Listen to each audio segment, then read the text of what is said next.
What's good, everyone? Welcome back to another video. I'm your host, Lose Takes, and you know who we do this for. The first blame and the last congratulated. And in this video, I need to talk about and shed a light on the defensive end who have stolen the show on defense in James Houston. Now, if you don't know James Houston, he was drafted back in the 2021 or 2022 season out of Jackson State. Shout out to HBCUs. Played under prime Deion Sanders.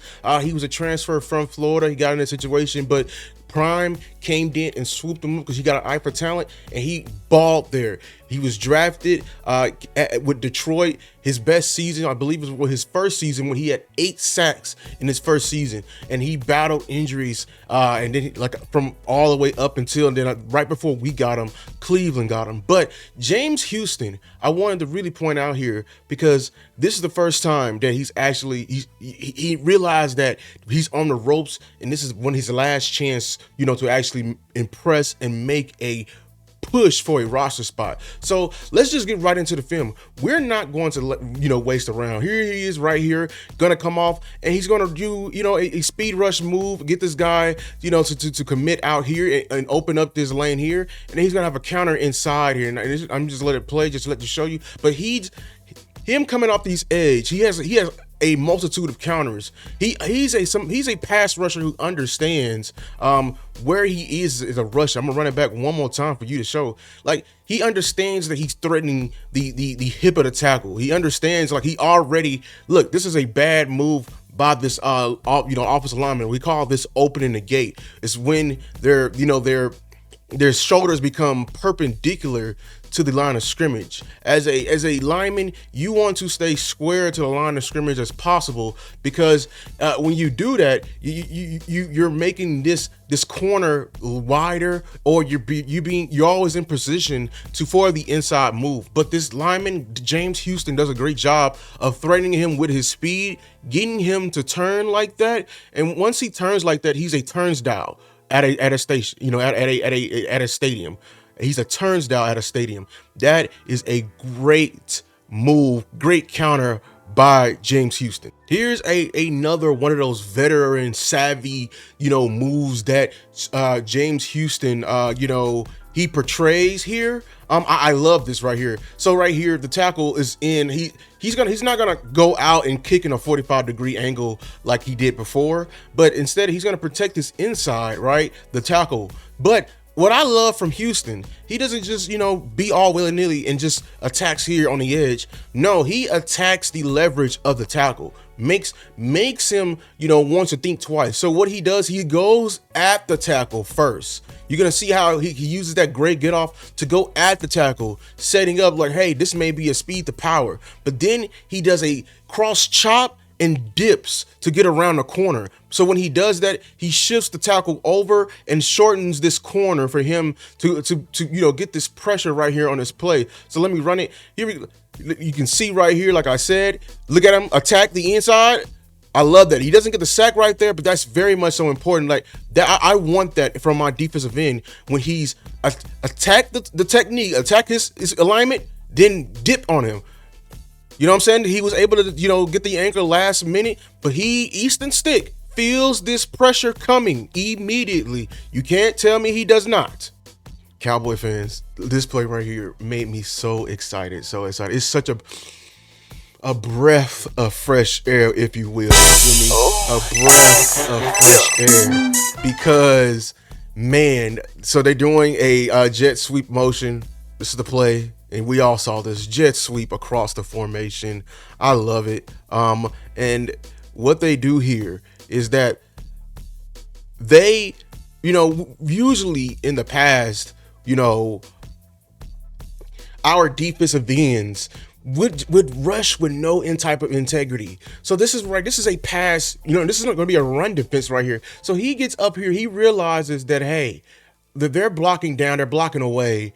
you know, and the play, there's a motion that's happening that I might need to respect. I'm not going to just shoot up the field, you know what I'm saying, and just give up the leverage or give up the C gap for, you know, a play to can bounce right back here. I'm not going to you know, be lazy and slow players so they can capture my edge. No, I'm going to be a veteran defensive end and do my job and inch up and play both gaps, play both the C gap and also set the edge right here. So let me run it.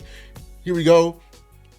They get the jet sweep motion here. And look at that. I beautiful. Beautiful. One more time. This is what we need right here. Look like he saw it. I guess he was watching film. You know, this is I love he was anticipating it, but I love he was staying true to this technique and not just flying out of there, even as a pass rusher that he is.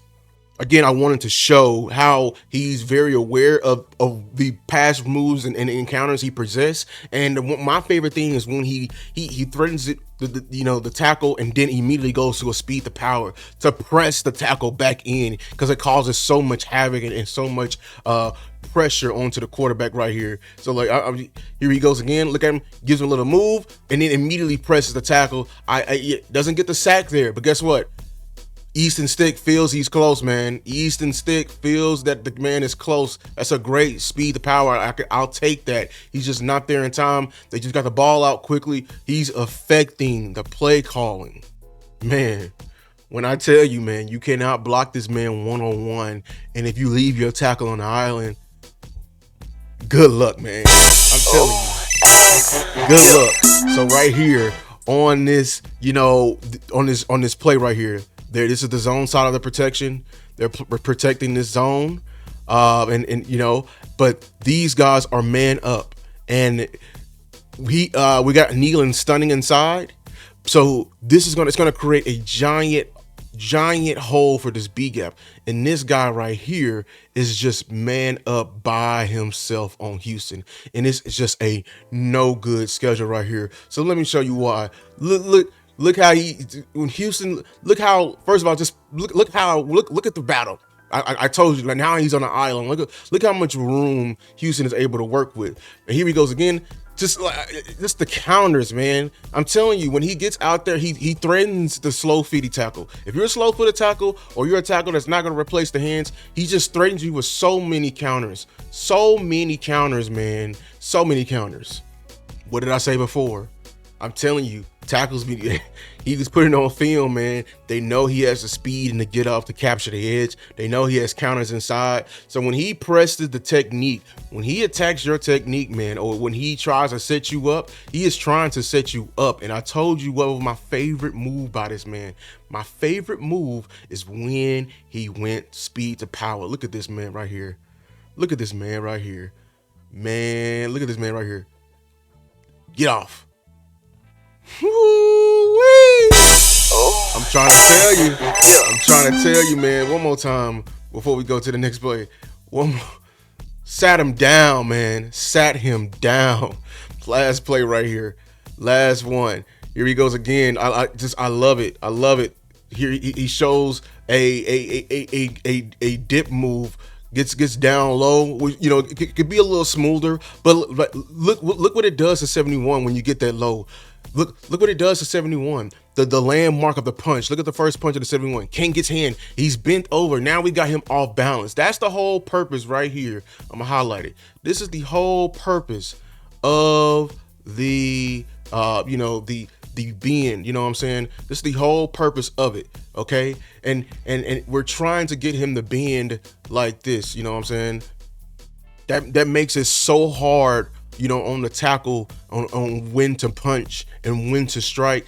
This makes him almost unblockable when it comes to it, man.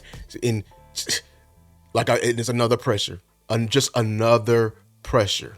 But listen, man, just overall, how can you leave this man off of the practice squad? How can you, I mean, not the practice squad. He needs to be on the depth chart, and he needs to have a significant spot on the depth chart. Now, I'm not calling for him to get at the top, you know, be at the top with the other pass rushers. I'm saying this, he better not be the last one. And I said this in my other video, when I think he should be over the rookie. The rookie we got out in the second round this past year. He's a better pass rusher at this point in time than Donovan Ezeraku. Now, I'm saying Donovan Ezeraku has more potential, but when they were both on this, and you can't deny this, the film was there. When they both were the defensive ends out there, and Donovan Ezeraku did play along with James Houston. When they was out there, who looked better? Who had counters? Who was threatening? I saw Donovan Ezeraku, and he was raw in some areas. He got a lot to work on, but that doesn't deny what we saw. But man, shout out to James Houston. I'm a riot if he's not on this team. He definitely deserves a spot. Cowboy Nation. Until next time, make sure to like, subscribe the video. Peace, man. Let's see that again. Okay, good.